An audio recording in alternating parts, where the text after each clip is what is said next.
recording just me and you.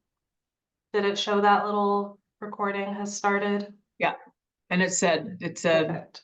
yeah, a little person said it was in progress. Go ahead, Heidi. Oh, we lost somebody. Okay, good afternoon, everyone, and welcome to today's pre-proposal meeting for the Oregon Health Authority request for proposal for System of Care Advisory Council Youth Engagement. Oregon BIS number S4430000008610. If everyone would be kind enough to mute themselves now, and then later, if you have questions, raise your hand and unmute at the time, it would be appreciated. If we somehow don't see you, just kindly interrupt us. Today's meeting is being recorded and transcribed. Both will be posted in Oregon BIS. My name is Heidi Tracy. I am from the Office of Contracts and Procurement. Our office handles all procurement matters for the Oregon Health Authority and the Oregon Department of Human Services. I am the single point of contact for this request for proposal and will be handling the procurement process for this RFP from now until the contracts are signed and executed. The purpose for today's meeting is to discuss the request for proposal and answer any questions you might have regarding this RFP. To help answer these questions, we have with us today Joylene Carter and Anna Williams from the Oregon Health Authority. Joylene Carter is a System of Care Advisory Council specialist who will be the contract administrator once the contract is executed. Anna Williams is the executive director for the System of Care Advisory Council. Once Joylene and Anna have explained the intent of this request, we can open it up for questions and answers. Please raise your hand and we will call on you. And again, if we don't see you, just kindly interrupt us.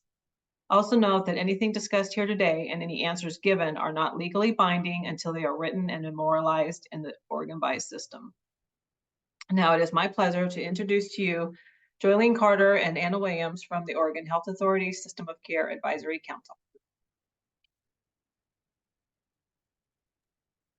Thanks, Heidi.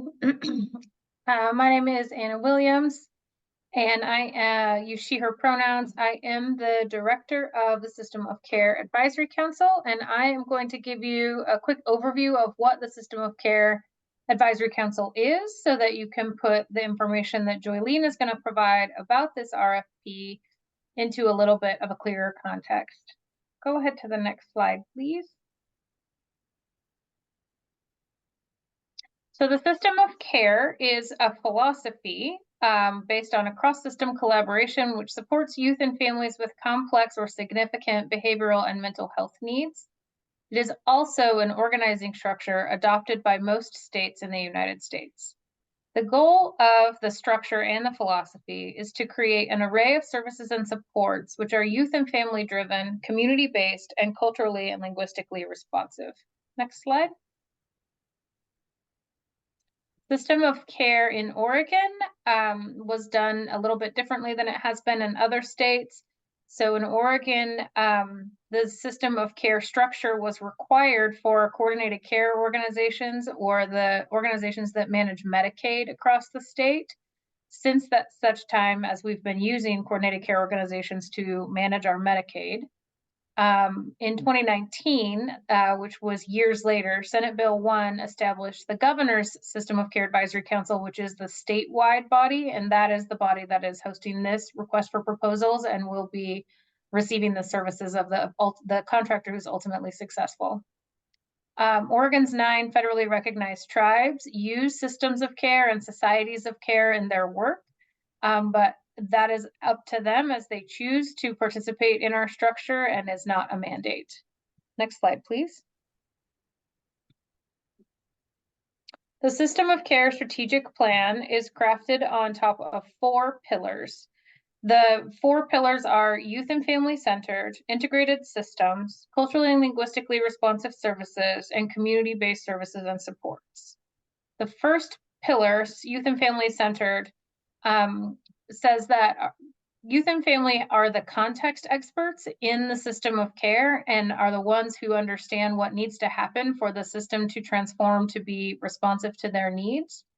Youth and family should be at every table, helping to root our change processes in their own needs and not in the expectations of the services, supports, or funding streams that provide those services.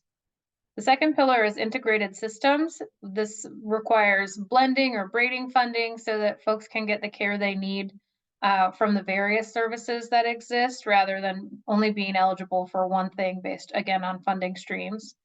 And that all of Oregon state agencies and community-based partners feel a shared responsibility for every young person in Oregon. The third pillar, culturally and linguistically responsive services and supports, pushes us to ensure that people who use services can understand the providers that they engage with. So providers are using plain language, are ensuring translation as necessary or interpretation, that we have providers who understand the cultures and lived experiences of the folks who are seeking services, and that the workforce demographics match as closely as possible to the people who are using the systems. And community-based services and supports means that the things people need from the state or from community-based organizations exist where people need them and when they need them for as long as they need them. Next slide, please. So this is a little sort of image of the vision of the system of care, with children, youth, and families at the center of the work and the systems wrapping around them. These are systems that partner with us more or less. Some partner more directly and some less directly. So behavioral health, child welfare, intellectual and developmental disabilities, juvenile justice, and education, if you start at the top and go to the right, are our primary partners so far, and we are building partnerships as you go around to the left with early childhood services, vocational services, recreational services, and housing. Next slide, please. Local systems of care, again, as I mentioned earlier, are organized regionally by coordinated care organization, which each covers a particular geographic region of the state. These convene local cross-system partners from behavioral health, child welfare, intellectual developmental disability services, juvenile justice, and education. They are required to center youth and family voice, though how each one of those entities does that ranges and varies across the state. They are required to address barriers to services and supports and to elevate unresolved barriers up to the System of Care Advisory Council or the state level when needed. They use grants from the System of Care Advisory Council to support local efforts like meeting emergent social needs for things like respite care or services for people with IDD who also have mental health challenges. They advocate for policy and system change at the local and regional level. And as I said, they are required to participate in what's called the barrier resolution process. Next slide. I mentioned the barrier resolution process a couple of times on the last slide. These are just some examples of the types of barriers that local systems of care have worked on and tried to resolve, some with more or less success, depending on how sticky the barrier is. You can look as long as that slide if you want, but I don't feel like I need to read it out to you. It's just examples. Next slide, please. System of Care Advisory Council, the statewide council that Joylene and I both work for, has a statewide focus, and we prioritize multi-system policies, so things that are going to impact education, child welfare, juvenile justice at the same time, as an example. We facilitate cross-system planning or cross-agency planning, policy development, and funding strategies. We are established as an advisory body to both the governor's office and the following executive branch agencies. We advise the Department of Human Services, primarily their Child Welfare and Office of Developmental Disability Services. We provide advice to the Oregon Youth Authority, the Oregon Department of Education, and the Oregon Health Authority, primarily their Child and Family Behavioral Health Division, but also at times their Medicaid division. We have a number of subcommittees that are staffed by council staff and led by council members who are appointed by the governor. We have a youth council, an executive committee, which reviews and allocates the budget on a biannual basis and also sets the agendas for our full council meetings. We have a legislative committee, which watches legislation that passes and weighs in on legislation and is working on developing legislation, since the System of Care Advisory Council can submit our own bill drafts to the legislature during long sessions. We have a diversity, equity, and inclusion committee. We have a grants committee, which manages the grant funds that we have and reviews the grant reports that we receive. We have a data committee that manages our System of Care data dashboard and informs both the council and our agency partners on how to improve data-informed decision-making. And we have a state agency standing committee where our state agency partners come together to work on resolving those barriers, which I mentioned, that come up from the local levels when they require a state level solution. We also periodically have short-term work groups.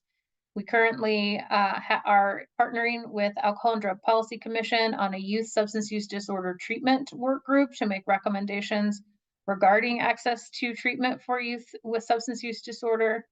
And we recently completed work with our respite work group, and we'll be issuing that report soon. We are also sort of ongoingly with stops and starts working having a safety work group which addresses recommendations for safety with for youth with who need residential behavioral health services, and the challenges in hiring personal support workers across the state of Oregon. Next slide. As you likely know, if you are here, Oregon's care network faces a number of challenges. Our service delivery model is very fragmented and inconsistent across the state. Funding silos and agency silos create service silos that families sometimes have a hard time. If they get into one service, they sometimes can't access other services that they also need to thrive. Education, hiring, and training a diverse and responsive children's system workforce has been an ongoing challenge, and the pandemic made that even more challenging. We're still sort of trying to crawl out of that hole together as a system. And youth and families are consistently seated at the bottom of the power structure within our child serving system. So while they know what would work better for them, their suggestions for improvement are often unheard or unheeded. Next slide, please. More challenges. This is fun. We have challenges with regard to state level policy that addresses the needs of our urban communities along the I-5 corridor and the rest of the communities in Oregon, which sometimes have very different ways of living, service networks, resources available, etc., which lead to staffing challenges as well. We have a situation in Oregon where we have best practices at the time are sometimes around the children's system are sometimes written into law or administrative rule, and it's hard to adjust those as research advances, and we end up actually behind the times because best practices change as we learn more. Youth and families continue to report to the System of Care Advisory Council that service deserts exist across the state to meet their needs, and that they feel they often have to sort of pick one primary problem to address and leave the others unaddressed as they pursue care for their primary issue. Next slide, please. Some resources here. We have a website for the System of Care Advisory Council. Unfortunately, you can't click on this and see the link. So if anyone's interested, we're happy to share the links. There's a link that provides information on each of the local systems of care, a link that describes the various barriers that have been submitted to the system of care for resolution and what happened with those, and then a link to our system of care data dashboard and the statewide system of care email for any questions sort of more generally or broadly about the system of care. If you have questions about this RFP, we'll be sharing information about how you can get those answered later. And I'm going to hand it over to my colleague, Joylene Carter, to tell you the specifics of this RFP and what we're hoping to get. Thanks, Joylene.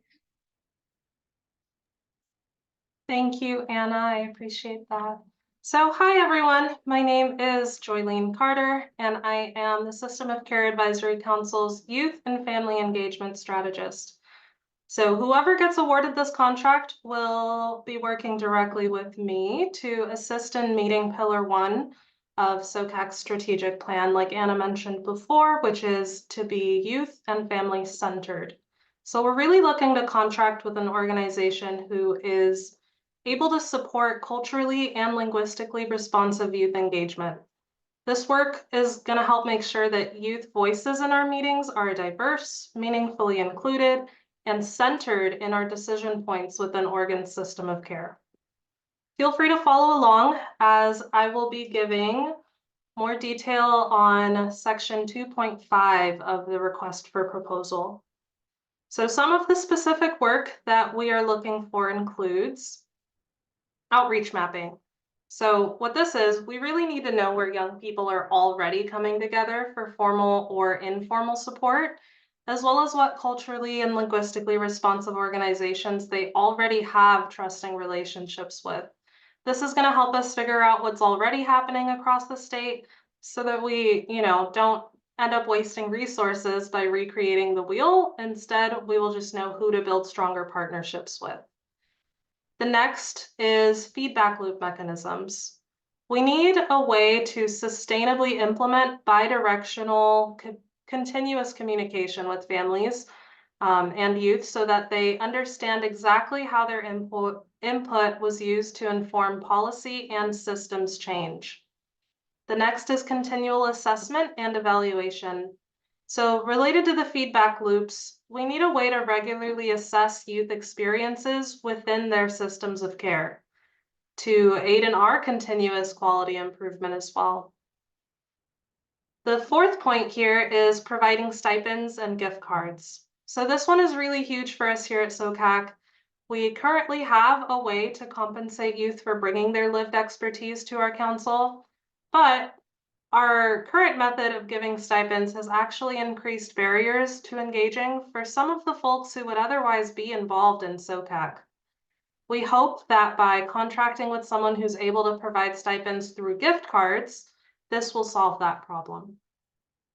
The fifth point here is hosting decompression and processing spaces, as well as supporting policy and advocacy trainings. So this has been a pretty big ask by many of our youth that I get to work with. And because SOCAC does systems change work with people from drastically different ages, backgrounds, professions, and levels of knowledge, many of our meetings and work groups are better described as brave spaces rather than safe spaces for the young people bringing their lived expertise. Our youth really want us to contract with someone who's able to hold a separate space for them to debrief and process together, as well as to learn the skills necessary for them to meaningfully engage with SOCAC's work. The sixth point here is building capacity for effective youth engagement.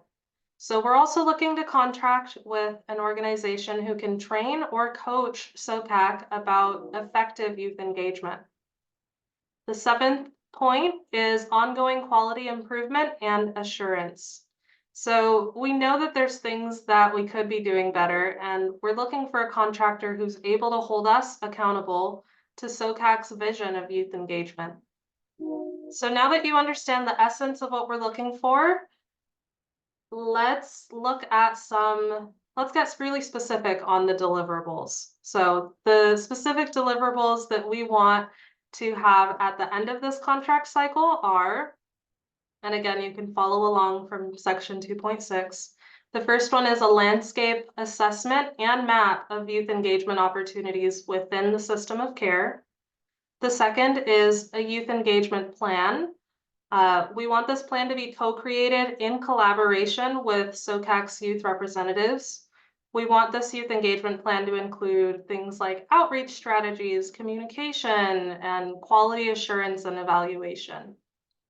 The third point here, the third deliverable, is a process or tool that SOCAC can use to measure levels of engagement, belonging, and empowerment for youth that we can ideally use beyond the length of this contract. The fourth deliverable is trainings and other youth identified supports needed for policy and systems change. So this point here includes both those debriefing spaces that I mentioned earlier, as well as training on youth engagement for SOCAC staff. The fifth deliverable here is quarterly reports on plan development and implementation. So we want this to include the number of youth engaged, as well as any recommended adjustments or improvements to address gaps and ongoing barriers that you might identify along the way. I know that quarterly reports can be a lot of work, but we really just don't want to wait until the very end of this contract to make those changes. We're really hoping to grow and improve throughout the process of this contract. Now, I acknowledge that we just kind of loaded you with a lot of information about the System of Care Advisory Council and exactly what we're looking for and deliverables. So I want to give us maybe 5 minutes to take a break and gather our thoughts. After we return, we're going to talk a little more about organ buys, as well as do an open question and answer. So maybe you're still processing all the information we gave you. This is a great chance to narrow it down and figure out what kinds of questions you want to ask us. So it is 3:56 right now. Let's say we return at 4:01. Thank you.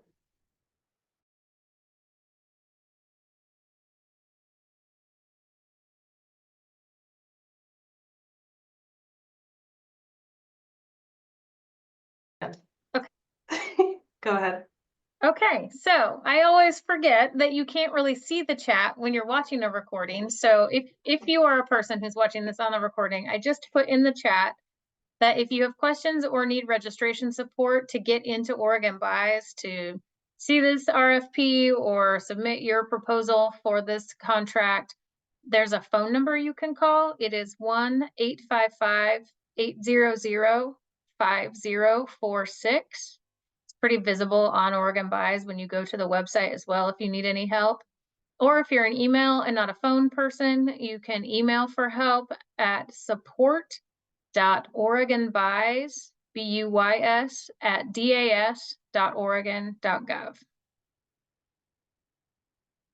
And from everyone I've heard, they're very helpful and can typically make sure you get it into the program and can use it. For if you're new to Oregon Buys, we want to make sure you have the ability to access the software and get in and create your own account. So Heidi is back as well. So I think we can move into the question and answer period and not be risking that she would have missed anything. I was here. I could hear everybody. I just couldn't. Zoom was not cooperating with you? Yeah, I wasn't cooperating. I could hear you. I just couldn't pull up the screen. No problem whatsoever. Thank you for your help. So yeah, now we're in question and answer period. You're welcome to raise your little Zoom hand. If you're on screen, raise your actual flesh hand, or just unmute and ask your question.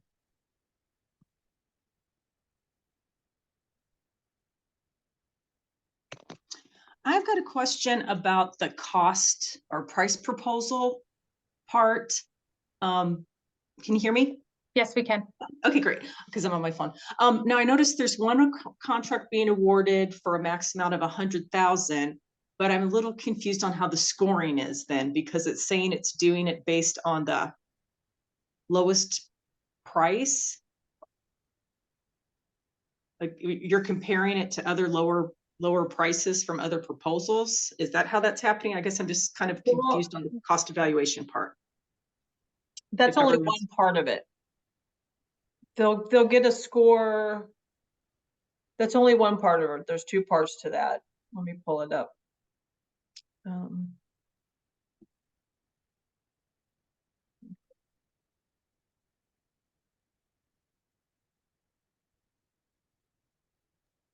Heidi, I'm comfortable sharing screen. Is this what you're you have it up. talking about? Yeah, I'm down even reading more on page 16. I guess if we're all asking for 100,000, I'm not sure how that scoring's happening. If that's how much the contract's for. Okay. So I know that Larry explained this to me at some point. My understanding, I think I'll try to explain it while sharing screen. Heidi, please let me know if I'm mis-explaining this. So my understanding is that in that cost proposal, you're gonna write out what you how much of what part of the money you intend to spend towards whatever your costs are, right? How you're gonna use that money. And then on the back end, we are going to be voting on,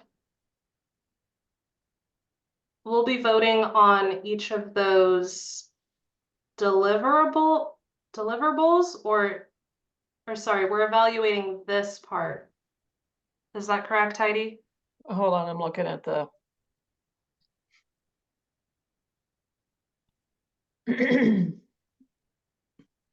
I'm going back to the. What our scoring, what our proposal says.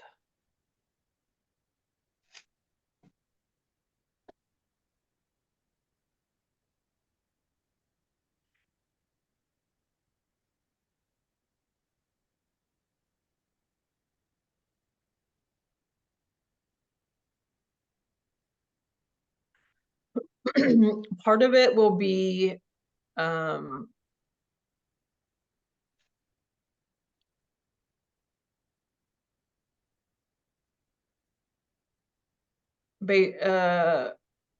says the SPC will award a score to each cost sheet based upon the percentage of the proposed cost as compared to the lowest proposer's cost as described in section 4.9.2.6. Yeah, and I'm There's a down. formula there, and then But it's not really gonna do anything if we're all asking for 100,000, right? but then there's a second part to that. So I think this is because not everyone, like, we're awarding 100,000, but some people might come in and be able to do the work that we're asking for slightly less than $100,000. So the whole idea is to just be honest about how much you're actually going to need to spend on this. And then I know for a fact that the actual, there's somewhere in here where it's like weighted. Each thing is weighted. I know that cost is just one of the different ways that it's weighted. So you're right, it won't make a difference if everyone says that they're gonna need that full $100,000. It might make a slight difference if someone comes in and says that they could do the work with only $80,000. Does that make sense? Yeah, I guess it's just kind of interesting. The other thing I had a question on is, though, you want us to be giving out gift cards, and I see that's in the cost proposal. Do you have an estimate of how many students youth we would be serving so we can know how to budget for the gift cards, or how many you're wanting us to serve? So we know how many gift cards we would be giving out, or is that something internally we just decide on our own? Lillian, do you want to take that or do you want me to? I'll let you take this one. Okay. Yeah, Becky, that's an excellent question. And the honest answer is we don't totally know, because as we continue to do better with youth engagement, we expect to see increased rates of youth engaging. That said, we would, what we've historically done with similar contracts in the past is there's a particular line item for those gift cards. Say we're going to put, $12,500 or $20,000 or whatever aside for these gift cards. And then we work collaboratively with you to say, okay, like, if you're getting close to the end of your budget, we need to know that so that we're not doing another youth engagement event that you can't gift card for, right? And we have to sort of just navigate it via communication. As after this round of this contract, I think we would have a better understanding of what our typical sort of rate of youth engagement is. To give you some information, right now we are spending about $4,000 a month on stipends for our youth and our family engagement stipends, so that it's roughly 50-50. Our youth get a little bit more per month than adults, so about $2,000 a month is going to our current stipends. That said, we would continue to stipend youth who are members of our committees or work groups in some ways. So I would not expect the successful proposer to take over that full $2,000 a month of anticipated expense. Okay, so right now it's is that with the YAC, the youth? Yeah, the youth council and the Is it- we have family representatives on every one of our subcommittees. Youth are not represented on every committee, but they have they meet twice a month and they do stuff outside of the meeting that they get stipended for as well. Okay. All right, and you said there was no max of how many youth you're wanting to ideally serve or be served through this? Yeah, we don't have an intended maximum, but we could set that as we're doing the contract negotiation so that the contractor could manage their budget appropriately. Okay, I'm just wanted to get a face, if you're looking 500 youth, that's a little different than if you're only looking at 200. Yep. Mhm. Totally. And that's still assuming they're all at the same rate. We're currently reviewing our bylaws and having active conversations about the weight of compensation for youth that are regularly attending our committees and reviewing documents and putting in that work versus folks that might come in for a one-time work group event. So that the dollar amount might change, and we would just need to be in communication regularly about those things. Okay, thank you for the clarification on those two items. Thanks for your questions, Becky.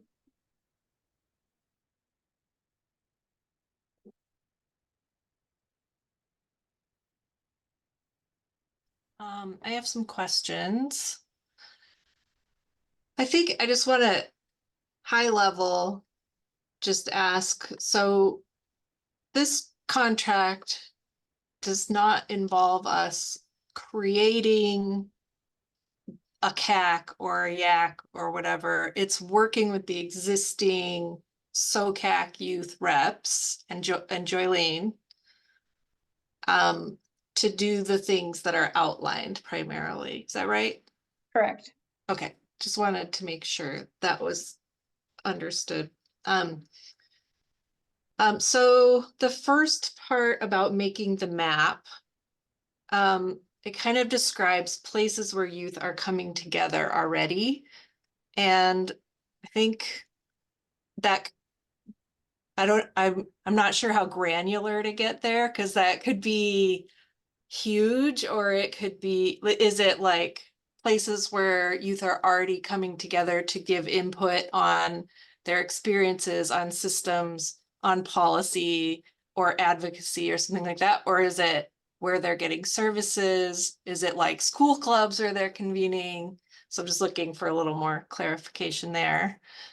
I would start with the first item that you listed, Maureen. So the places where youth are sort of already doing system of care advisory style work, right? Where they're engaging in policy recommendations or program change efforts, right?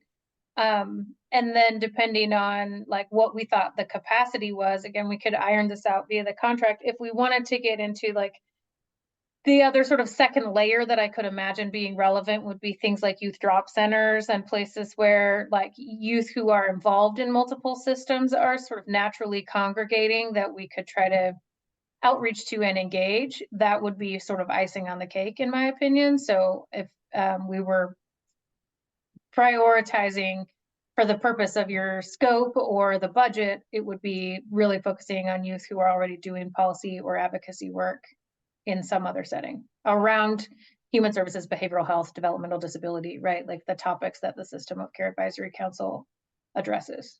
We wouldn't want to like go to an environmental council, for instance. Mm-hmm. Okay. Another question is on the assessment and evaluation piece. So it says, or what I wrote down is on their experiences in the systems of care, but then the process or tool is to measure engagement, belonging, and empowerment. is that measuring those things in the systems that they're working within, or is it measuring those things in the bodies where they are doing the policy and advocacy work? So again, depending on capacity, the priority for this one would be the second topic that you listed, so the bodies in which they are engaging in the work.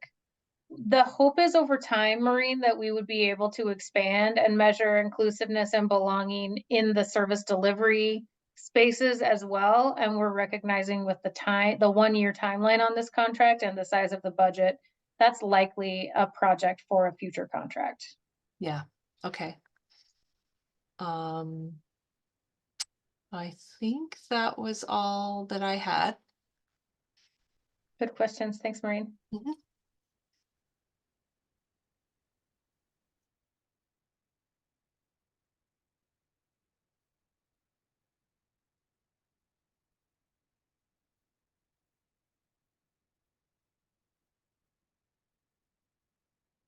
Now is a good time to mention that if you have a question, but you're like, I don't know if it's a good question, chances are if it's sitting in your brain, it's sitting in someone else's brain, whether they're here in this room or they're going to watch this online later via Oregon Buys. So if you don't know the answer to something, that means it is inherently a good question. So feel free to unmute and let us know what's on your mind.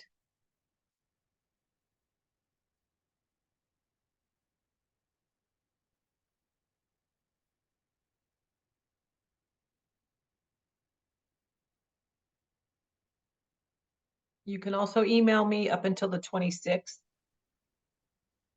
Any questions? And I'll post them on Oregon Buys on the 29th. I think it's what I said. Yeah, that's what you said yesterday, 29th. Heidi. I The was looking for my 29th. little note. Found it there. The 29th. It'll be posted. All the question and answers and the meeting and everything will be posted by the 29th. And when does this RFP close, Heidi? So we're posting all the answers and stuff on the 29th, and then people have how much time left to? Closes on April 22nd. So some significant time after Yep. everything, all the questions are posted to. Yep, 3 o'clock And if PM we on the get further 22nd. questions after that time, will we also be answering them on Oregon Buys, or are we like closing the Nope. question period on the 26th? That's it? Yep, that's Okay. it. Okay. So if you have questions, you have to ask them in the next 9 days, or we cannot answer them for you. So that everybody gets the same fair response, right? Whatever those Correct. answers are going to be out there for everyone. Correct.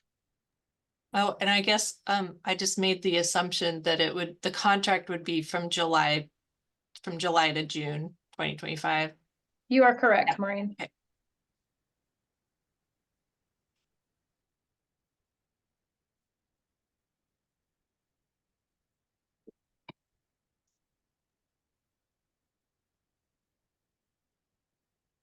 Probably give it a few more seconds and then we'll assume there are no more questions. And if you send a question to me or Anna, we're going to give you a very robotic response and send that question to Heidi, who handles all the questions, and the answer will be posted. So you're welcome to reach out to us, but we will not be answering any questions directly to you.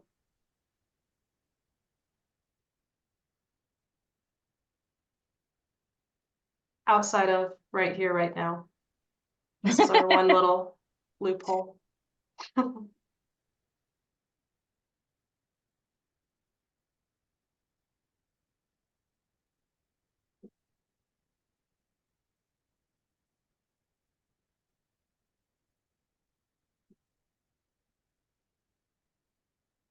love your tolerance for awkward silences, Joylene. I'm very impressed. Thank you. This is why I have tea in meetings like these, so I can take a long sip in the quiet moments.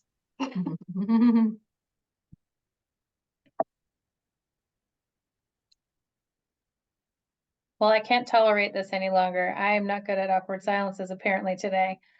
I feel like had you had any more questions, you would have spoken them by now. And as you know, you can always reach out to Heidi anytime between now and the 26th to submit your question, and she will make sure that answer is published on the 29th.